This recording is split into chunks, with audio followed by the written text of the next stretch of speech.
আপোনালোকে ক্লাছ নকৰে আজি 46টা ছাত্ৰ ইয়াৰ পৰা পৰীক্ষা দিছে দুজনে এজন থাৰ্ড ডিভিজনত পাছ কৰিছে সেইটো 1.5 বছৰ টিউচন কৰাৰ পিছত আপোনালোকে ইয়াত চাকৰি কৰিবলৈ আহিছে ইহঁত পৰিয়াল পোহপাল দিছে কিন্তু আমাৰ অঞ্চলখন অন্ধকাৰত তেওঁলোকে গতি কৰিছে আপোনালোকৰ কাৰণে গতি কৰিছে আপোনালোক ইয়াত চাকৰি যদি কৰে ভালদৰে লিখা পঢ়া কৰক নহ'লে আপোনালোক ইয়াৰ পৰা বদলি হৈ যাওক নহ'লে চাকৰি ৰিজাইন দি গুচি যাওক চৰকাৰে আমাক মানুহ দিব ইয়াত শিক্ষক দিব আমাক আপোনালোক কি ক'ব ইয়াত আপোনালোক নাযায় নেকি তিনিআলিত গৈ চাহ খাই আপোনালোক কিমান কম 18জন শিক্ষকৰ ভিতৰত আপোনালোক 6জন আছে বাকী 12জন ক'ত গ'ল আপোনালোক কি ভাবিছে আমাৰ অঞ্চলত মানুহ নাই নেকি আপোনালোকে জিৰণি চোৱা বনাই পেলাইছে এইটো আমাৰ ভূটানগাঁও পাব্লিক হাইস্কুলখন আপোনালোক চৰকাৰে দৰমহা নিদিয়ে নেকি আপোনালোকে যদি শিক্ষকতা কৰিব নোৱাৰে গুচি যাওক ইয়াৰ পৰা আজি আপোনালোকে লাজ লাগিব লাগে আমি সকলো গাৰ্জেনে দূৰ দূৰণিৰ পৰা এই গামোচা দিয়ে শিক্ষকসকলক আপোনালোকক আমি বেলেগ কিবা দিবলৈ আশা কৰি আছিলোঁ আপোনালোক কি কৰিছে আজিৰ দিনত আপোনালোকৰ পৰিয়াল পোহপাল দিয়াৰ কাৰণে আমাৰ অঞ্চলখন অন্ধকাৰৰ দিশলৈ ঠেলি দি আছে আপোনালোক নোৱাৰিলে চাকৰি এৰি গুচি যাওক চৰকাৰে আমাক শিক্ষক নিদিয়ে নেকি কালিৰ দিনটো শনিবাৰ আমি চাইছো আপোনালোক ক'ত ক্লাছ এটা কৰা নাই আজি সোমবাৰৰ দিন আজি এটা ক্লাছো হোৱা নাই আপোনালোক অফিচৰ পৰা উঠি বাহিৰলৈ পৰ্যন্ত যোৱা নাই আপোনালোক মোবাইল পিটিকি আছে ইয়াত বহি আপোনালোকে চাকৰি কৰিব নোৱাৰিলে ওলাই যাওক আমাৰ অঞ্চলখনৰ ফালে চালে এনেকুৱা ভয় লাগে আগন্তুক দিনত কি হ'বলৈ গৈ আছে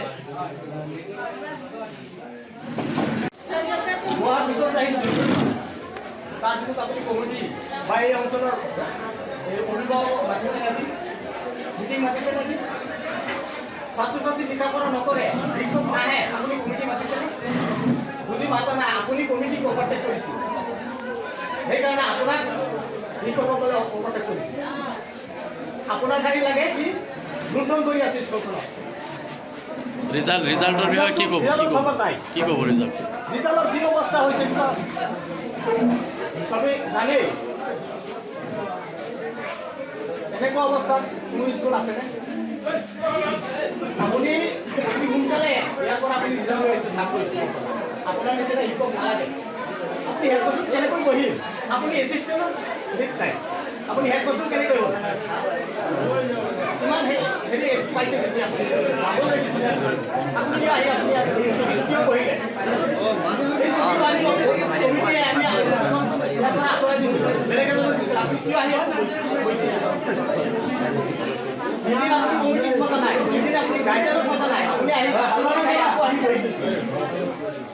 সাইলেন্ট প্লেস সোনকালে আপুনি নালাগে অতি সোনকালে আপুনি যাব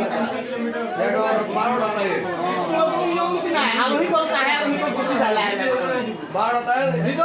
প্ৰধান শিক্ষকে ঠিক নাই বাকী শিক্ষক কেনেকৈ ঠিক থাকিব নিজে ঠিক থাকিলেহে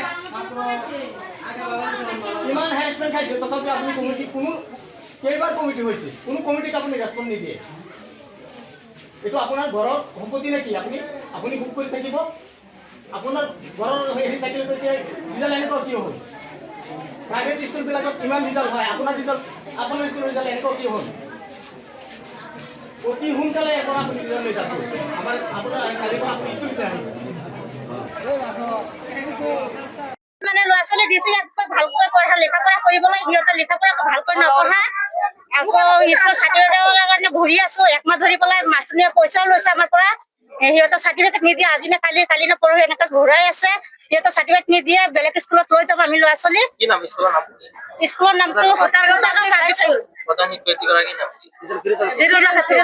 ফিৰোজা খাতুনে চাৰ্টিফিকেটটো নিদিয়ে আৰু বাহিৰৰ পৰা গুচি যায় আৰু গাৰ্জেন যদি আহে দেখি পেলাই আৰু পিছফালে গুচি যায় আমি পিছত নাপাওঁ কিবা ক'লে আৰু ধম দিয়ে চাৰ্টিফিকেট কিয় দিম ইয়াত থাকিবি এইবিলাক কৈ থাকে আমাৰ ল'ৰা ছোৱালী যে ইয়াত থাকিব 45 ষ্টুডেণ্টে ইয়াত মিটিং দিলে ইয়াত ফলাফল ওলাই মাত্ৰ 2জন ডিভিজন আৰু এজন ছেকেণ্ড ডিভিজন, তথাপি 1.5 বছৰ টিউচন কৰি পেলাই আৰু বাকী 43 ষ্টুডেণ্টে ফেইল কৰিলে।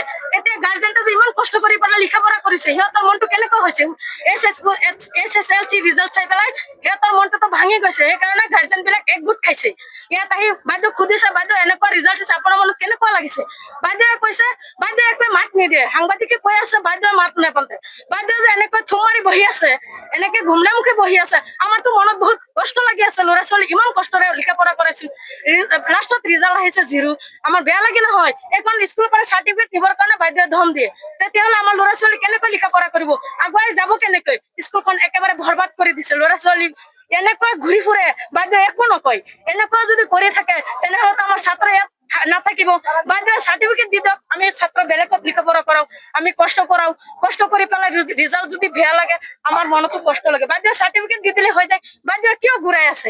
বাইদেৱে কথাই নকয়। এই যে ৰিজাল্টটো যে হ'ল স্কুলত মাত্ৰ 2জন ছাত্ৰ-ছাত্ৰী পাছ কৰিছে আৰু 43 গৰাকী ছাত্ৰ-ছাত্ৰী ফেল কৰিলে। এই যে ৰিজাল্টটো যে হ'ল, ইয়াৰ কাৰণে কি মাষ্টৰনী মানে হেডমাষ্টৰনী গৰাকী দায়ী নে গোটেইখিনি শিক্ষক-শিক্ষয়িত্ৰী যিমান গোটেইখিনি ষ্টাফৰো বদনাম আছে আৰু বোলে তিনালিত গৈ চাহ খাই আৰু চিগাৰেট খাই, সিহঁতে ক্লাছ নকৰে আৰু ইয়াত বহি থাকে, ৰ'দত হ'লে জিৰণি খাই, ঠাণ্ডা লাগিলে আৰু জুই জ্বলাই আগুন থাকে, সেইটো মানে কৰে। লিখা পঢ়া একেবাৰে নকৰে। আগতে ভালে আছিল, 2-3 বছৰ ধৰি এজনো পাছ নকৰে। বেলেগ স্কুলত 1st ডিভিজন পায়, ষ্টাৰ পায়, ডিষ্টিংশ্যন পায়, আমাৰ ইয়াতে একো নহয়। এতিয়ালৈকে আমি এইটোৱে বিচাৰো, স্কুলখন যদি ভালকৈ চলাব আৰু নচলালে তলা লগাই দিব।